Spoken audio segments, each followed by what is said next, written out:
दयाराम अपने गांव में सब्जी बेचने का काम करता था। दयाराम की सिर्फ एक बेटी थी, लक्ष्मी। दयाराम की पत्नी को इस बात का बहुत अफसोस था कि उनका कोई लड़का नहीं है।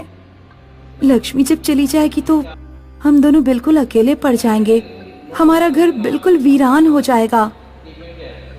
ऐसा नहीं होगा, क्योंकि मैंने सोच लिया है कि लक्ष्मी के लिए कोई घर जमाई ढूंढ लेंगे। घर जमाई कहाँ से मिलेगा? कोई भी अच्छे घर का लड़का घर जमाई बनने को तैयार नहीं होगा।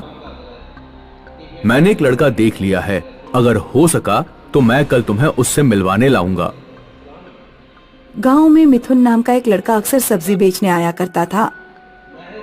दयाराम की उससे एक दो बार बात हुई थी। मिथुन बोलचाल में मीठा था, इसलिए अच्छी दुकानदारी कर लेता था। दयाराम ने एक रोज मिथुन को अपने पास बुलाया और उसे अपनी बेटी के बारे में बताया। अंकल जी, मैंने आपकी बेटी को देखा है, लेकिन शादी से पहले मैं उससे मिलना चाहता हूँ। ठीक है, तुम घर चलो, मैं तुम्हें लक्ष्मी से मिलवा देता हूँ, लेकिन एक बात याद रहे, शादी के बाद लक्ष्मी कहीं नहीं जाएगी, तुम्हें ही हमारे घर पर रहना पड़ेगा। मिथुन दयाराम के घर पहुंचा तो दयाराम की पत्नी ने मिथुन से उसके परिवार और गांव के बारे में पूछा। मैं बचपन से अनाथ हूँ, मेरा ना कोई गांव है और ना कोई परिवार है। लक्ष्मी और मिथुन की शादी हो गई। दयाराम को लगा जैसे उसका परिवार पूरा हो गया, लेकिन शादी होने के बाद लक्ष्मी को मिथुन की कुछ अजीब आदतों के बारे में पता चला। मिथुन अक्सर रात में बिस्तर से गायब हो जाता था। ये कहाँ चले गए? मिथुन, कहाँ हो तुम? सुबह जब लक्ष्मी उठती तो मिथुन बिस्तर पर ही मिलता।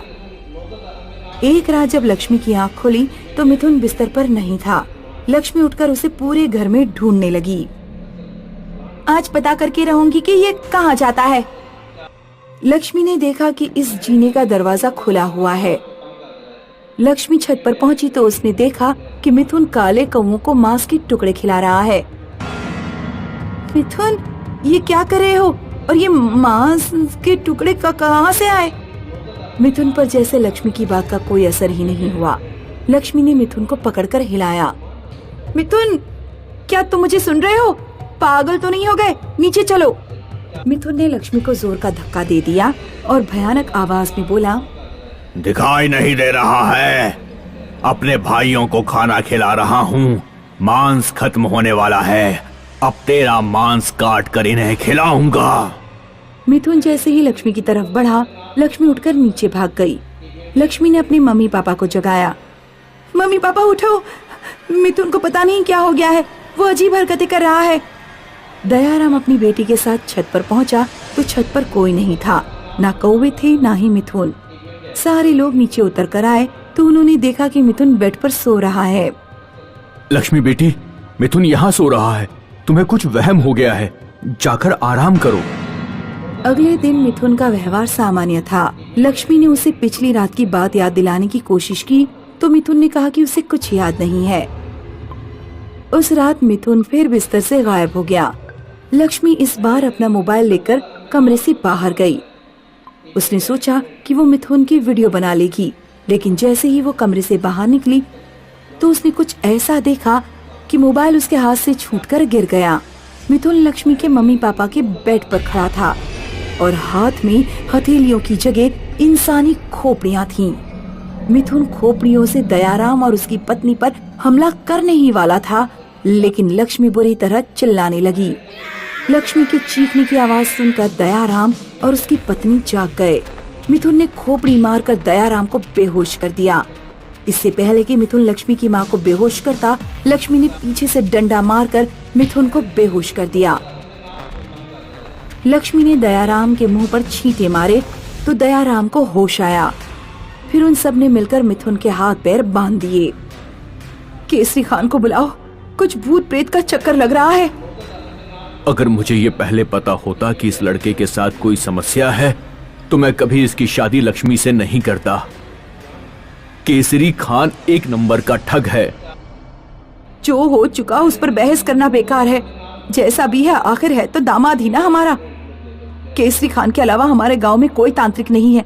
उसे बुला कर लाओ, जल्दी करो। दयाराम तांत्रिक केसरी खान को अपने घर लेकर आया। तांत्रिक ने जैसे ही अपनी भस्म मिथुन के मुंह पर मारी, मिथुन को होश आ गया। वो किसी अजीब भाषा में कुछ बकने लगा। कुछ देर बकने के बाद मिथुन फिर बेहोश हो गया।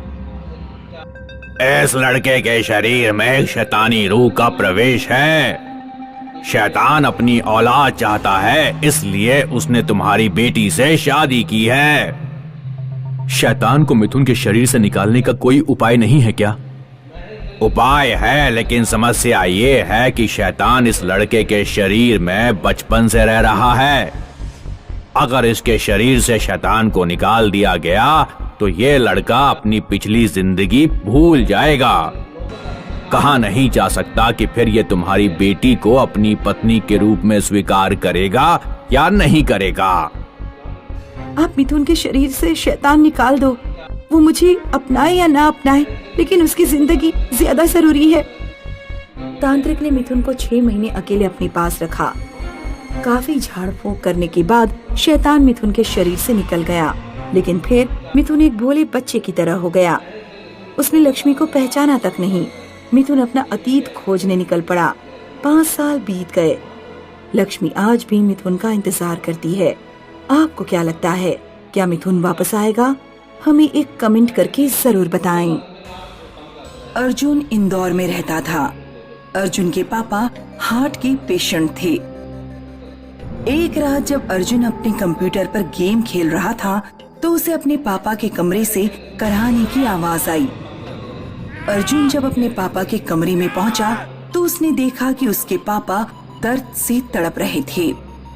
अर्जुन ने तुरंत पापा के डॉक्टर को कॉल किया, लेकिन रात काफी हो चुकी थी, इसलिए डॉक्टर का फोन स्विच ऑफ था। पापा, डॉक्टर का फोन नहीं लग रहा। क्या मैं आपको किसी हॉस्पिटल में लेकर चलूं? अर्जुन तेजी से चलते हुए मेडिकल हॉल की तरफ जाने लगा। लगभग सभी दुकानें बंद थीं और रोड बिल्कुल सुनसान था। किसी भी भीड़ भाड़ वाली जगह को इस तरह सुनसान देखना अलग ही एक्सपीरियंस होता है।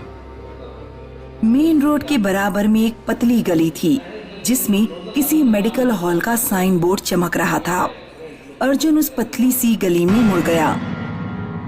मेडिकल अभी उससे काफी दूर था। अर्जुन को अपने पीछे किसी के कदमों की आवाज सुनाई दी। उसने पीछे मुड़कर देखा तो पीछे कोई नहीं था। वो कुछ कदम ही आगे चला होगा कि उसने अपने कान के पास कुछ गरम गरम महसूस किया। अर्जुन को लगा जैसे कोई उसके कान के पास सांस ले रहा है। फिर एक फुसफुसाती हुई आवाज अर्जुन के कान में घुसी। वहां मत जाओ। कौन है यहाँ?